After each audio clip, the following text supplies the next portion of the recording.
Good morning. This is Larry Thompson. We're back with you today.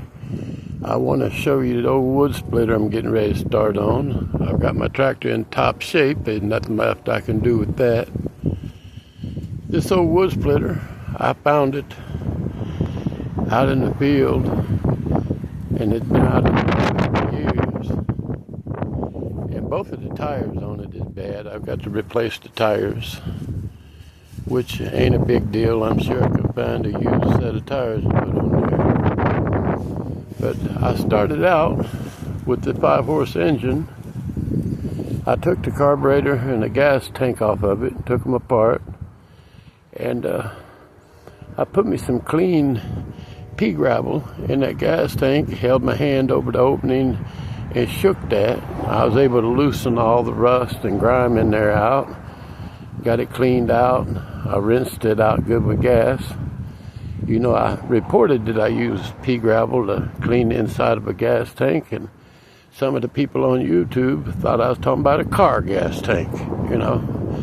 But I put new diaphragm and gaskets on the carburetor, put it back together. I did get it started, but I never could get the carburetor adjusted out right, and determined that the splitter worked good. It was splitting wood, but some of the wood that was more difficult, it would not push all the way through. It just, with the carburetor not being able to get adjusted out right, it just don't provide the horsepower. I went and bought a new $80 valve put on here, and I'm going to replace the hoses. They're not in real good shape. They're not leaking, but they're not in good shape. I drained the old power steering hydraulic oil out of the tank, and I'm going to put new hoses on it and refill the tank with new hydraulic fluid.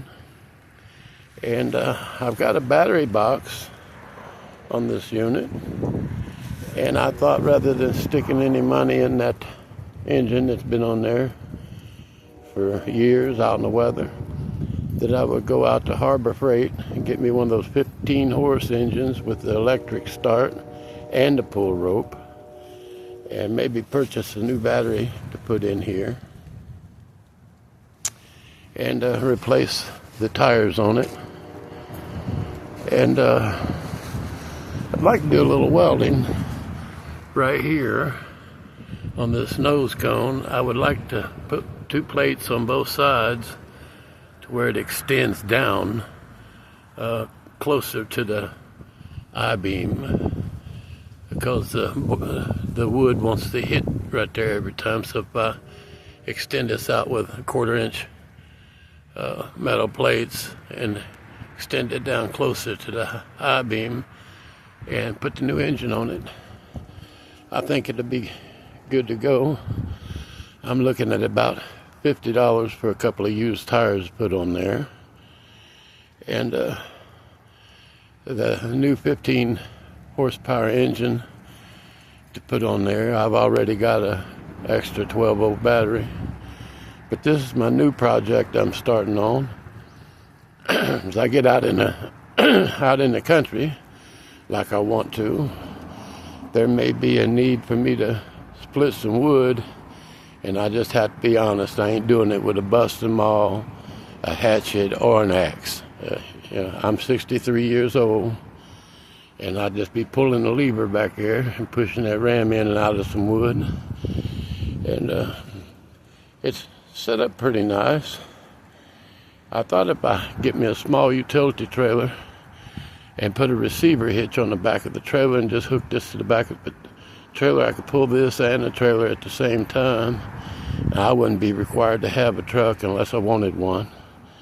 Bust the wood, cut it and bust it, throw it on the trailer and bring it on back.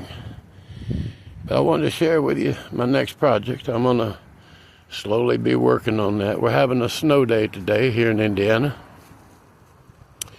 and I've got everything that needs attention on this tractor done. It don't need anything but put out in the field to work, and I'm getting around to it. I'm working on putting me a few acres together out in the country. And that way I got plenty of free space to work with this stuff.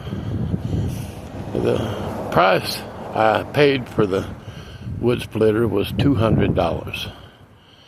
And even though it needed a little attention, I think $200 was a good price. I think that homemade splitter was built on a bush hog frame, I think. It looks like somebody took a bush hog frame and put that together. And it's got a solid axle under there, no suspension or nothing, but I guess it don't need no suspension. Y'all have a great day today. I don't know how much snow we're going to get here in Indiana, but it's breezy out here today, and I'm fixing to get back in the house. So y'all have a blessed, great day.